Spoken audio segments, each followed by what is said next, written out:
What is up, everybody? Welcome back to the channel. Today we'll be looking at two of the presets that I just put out there. This is for the track Barstool Warrior. Let's get right into it.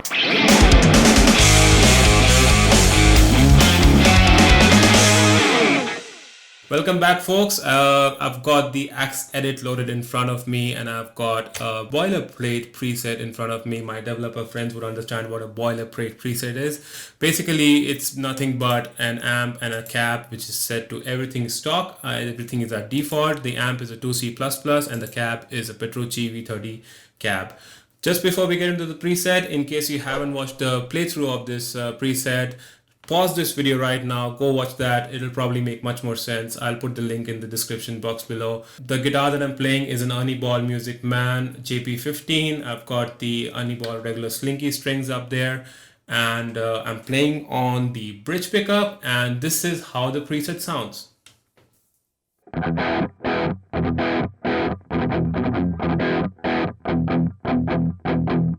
All right, that's it, folks. Thank you so much for joining.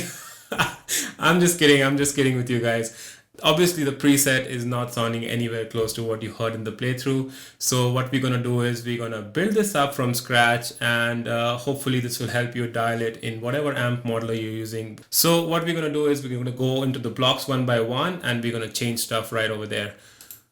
Obviously, we're gonna start with the amp block. And first thing that comes up is the drive. We need a lot of drive. Why not? It's a Petrucci preset, and we all know Petrucci loves high gain, and so do we. So we're gonna let the drive really go mad on this one. We're gonna go 9 on the input drive and 9 on the overdrive as well. I'm gonna cut down the bass quite a bit, and I'm gonna cut down the mids as well.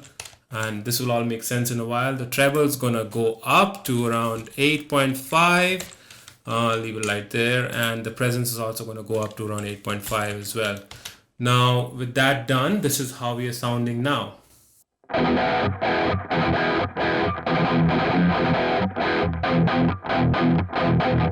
Sounding a bit chunky, but it's still quite muddy, and it's not chugging, let's just say. I'll make you a deal. So if we make this preset chug, you have to leave me with a sub. So if it chugs, you should sub. All right, remember that deal. So what we're gonna do next is we're gonna go into the GEQ section, which is the graphic equalizer section. So what we're gonna do here is we're gonna dial in the famous or the infamous V setting that we have for the Mesa amps, which is gonna start with scooping out a lot of the mids. I'm gonna scoop it out to minus 8.5, for example, here. I'm gonna leave the 240 fader where it is. The 80 fader is gonna go up, which is the bass, I believe. Now remember, these faders are sensitive to the tone, and I believe they correlate to the gain as well. Correct me if I'm wrong in the comments. And you can change your tone quite quickly if you touch these faders or if you play around with them. So what I recommend is use a looper block in the beginning of your signal chain over here. Record a guitar part which you want to probably tweak around with, and then play that, and then touch these faders so that you can hear the changes happening real time. Okay, coming back, the 2200 hertz fader, I'm probably going to touch a bit and move it up to around 1.5, and the treble, which is the highest side of things, which is the 6600 fader, I'm going to really boost up and bring it to around 9. So with that, and you can see it's taking that awesome V shape that we've usually seen Petrucci dial in a lot. So with that done, this is how the preset is sounding now.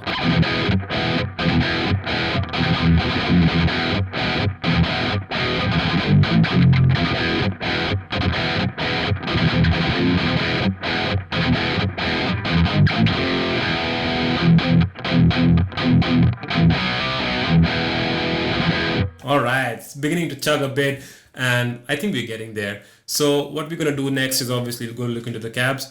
Now I saw Petrucci's video online on YouTube, and I believe you have watched it as well. It's where he's breaking down how they got the tone for this song, along with the studio engineer, I believe. I'm not going to play snippets from that video, of course, because of copyright restrictions. You can definitely go and Google it up. It's pretty easy to find. So what he talks about is that they've used primarily 3 mics for the cab to pretty much get the tone. The first one being an SM7B, the second one being an Royer 121, I believe. And the third one, I can't remember for the life of me. Go look up that video. It's pretty simple to find out, and you'll understand. So what we're gonna do here is we're gonna have another cab in parallel, which is what I always like to do. It gives me much more control over the cabs individually. And we're gonna connect this up into the signal chain. The first cab is gonna be mic'd. We're gonna keep both of them at Petrucci V30 as well. The first one, I'm going to make it a Royal 121, and I'm going to change the high cut a bit to around 14,500, which is 14,500 Hertz. Not going to touch anything else. The second one, I'm going to also make it a Petrucci. Where are you, my good friend? Petrucci cab. There you are. That's a stock cab. I always use stock cabs in all of my ToneQuest videos. If you haven't checked them, go check them out right now. Lame self-promotion, but that's okay. This one, I'm going to keep it at 70,000, and I will change the mic to 421. Now, we don't have the SM7B or the third mic, I believe what she talks about. So I'm going to use 421 here. You can use it 57 or a 58 as well, but I find them slightly harsher than the 421. 421 also is a little bright, but I believe it adds a lot to the tone. The other thing I'm going to do is I'm going to go into the amp and I'm going to lower the volume a bit to -14 because I've added another layer. So obviously it's going to lift up the volume. To avoid peaking, you must lower the volume a bit. So I've brought it down to around 14. So let's see, how does this one sound now? So I'm going to play the riff of the track actually.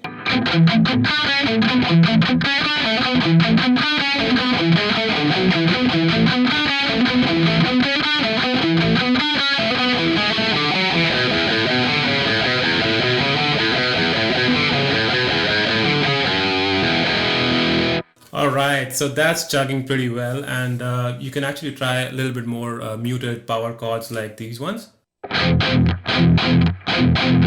Okay.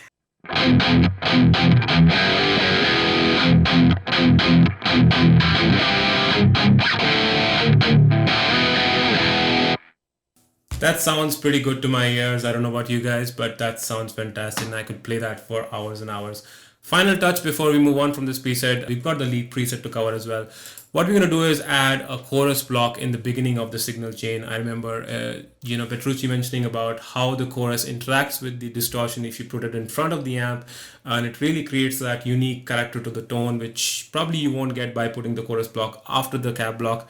So what I'm going to do is I'm going to put a chorus block here. We're going to use the quad chorus, which is the 4x chorus. I think he used for tri-chorus in this. We don't have a tri-chorus in the XFX2. XFX3 users, you can use the tri-chorus. I believe you have that in the XFX3 now. There are a lot of things you guys have which we don't. A bit jealous. Okay, anyways, we're going to use the quad chorus here, and what I'm going to do is go inside and change the master rate to 0.5. Master depth is going to be at 25%. I'm going to bring the mix down to 17%, and I'm going to cut the highs a bit here, and quite a lot actually. I'm going to bring it down to 8500 Hertz, and now we should have the preset we want.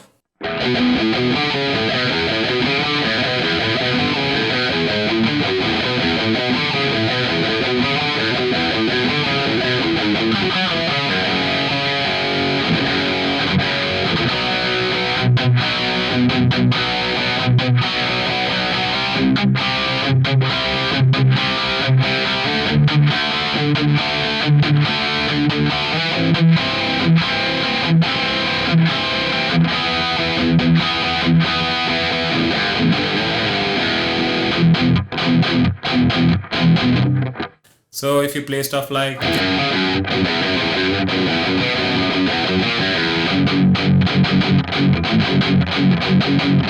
you can hear that how nicely the preset chugs. Or if you play stuff like open chords or full chords like what Petrucci usually likes to do, something like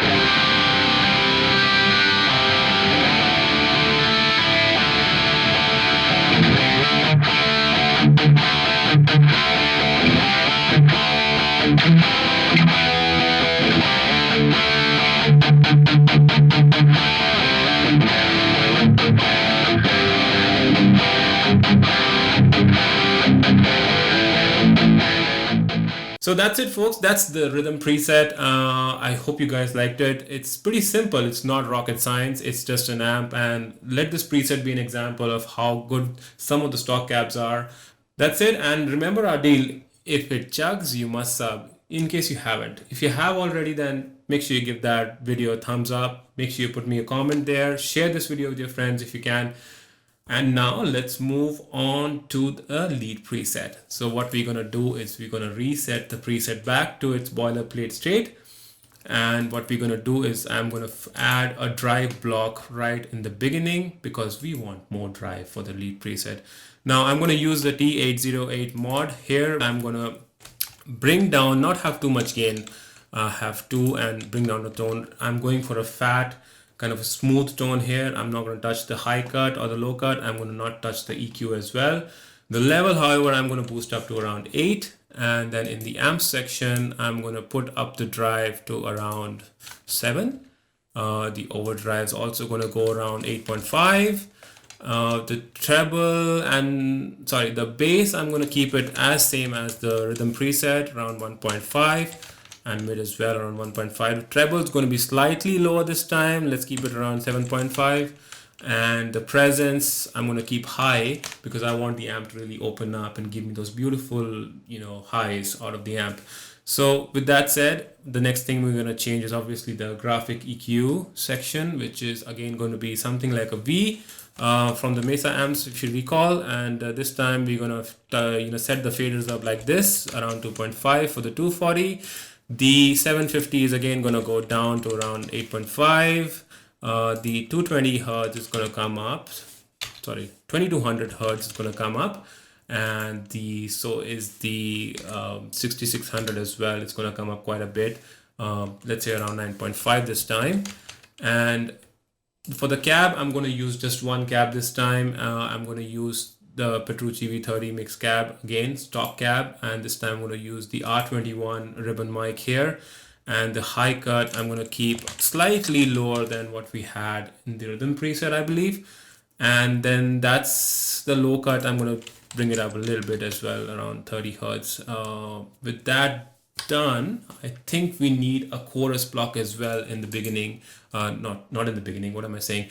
After the amp, after the cab. So what we're going to do is we're going to use a normal chorus this time, not quad chorus. This is going to be a warm stereo. I'm going to bring the rate down as much as I can. The depth is going to be around 35%. I'm going to leave all of this as it is, and the mix is going to be around 9%. This is just to smoothen the tone a bit. It's not going to add too much into the mix, but you can play around with the mix and have more chorus if you want to. So with that done, this is how it's sounding. It's obviously missing something, isn't it?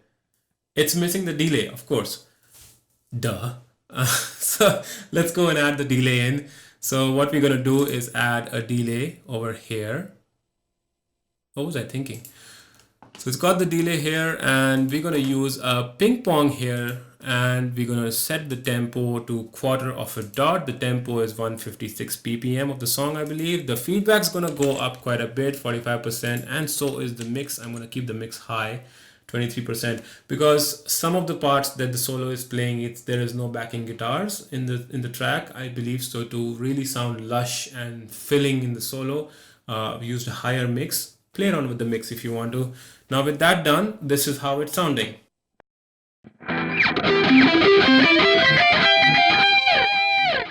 Wait, that doesn't sound right, does it? So what's happening right now is, since the mix of the delay is so high, it's kind of conflicting with the actual notes, and you can hear the repeats of the actual notes coming through very, very prominently. That's what a delay does. It takes your notes and repeats it.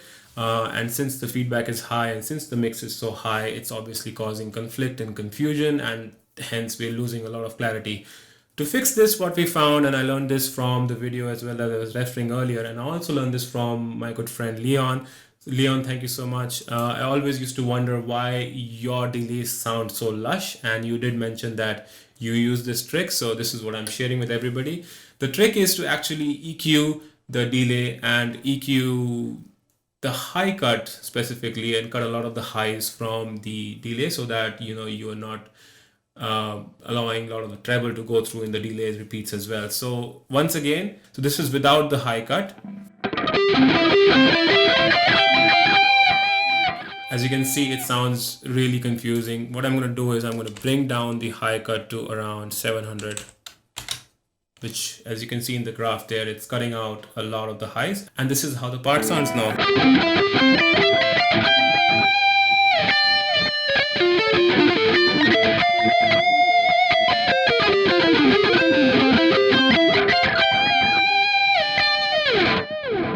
You can hear now that how much of a difference does it make. Good trick. This will be handy for me in my future presets as well. So thank you, Leon, for that. By the way, I'm playing on the neck pickup. This is how the bridge pickup sounds.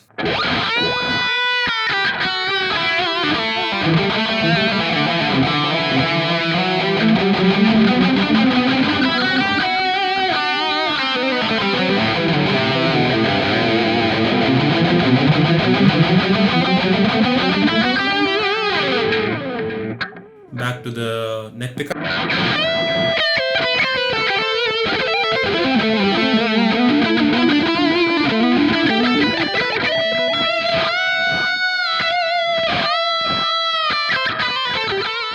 That's pretty much the preset. If you want, you can throw in a reverb in there. I believe when he plays the main solo, which to be honest, I can't play, when he plays this part,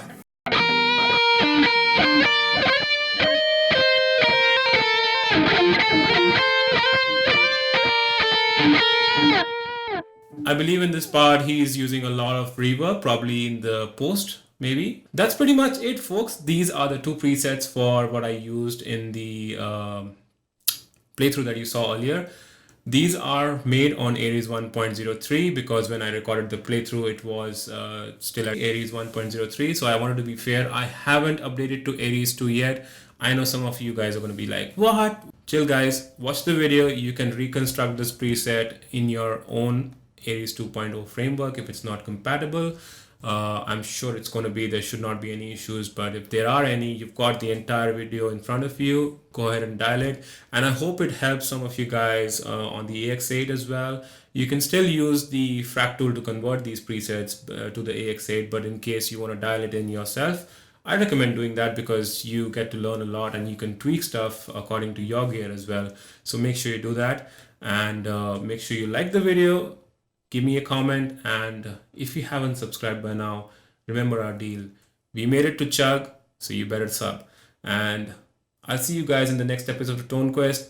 Till that time, hope you guys enjoy these presets and check out the other presets in the channel as well. Spend some time over there. I'm sure you will like what you see and also love what you hear. Till next time, cheers, bye-bye, and keep rocking.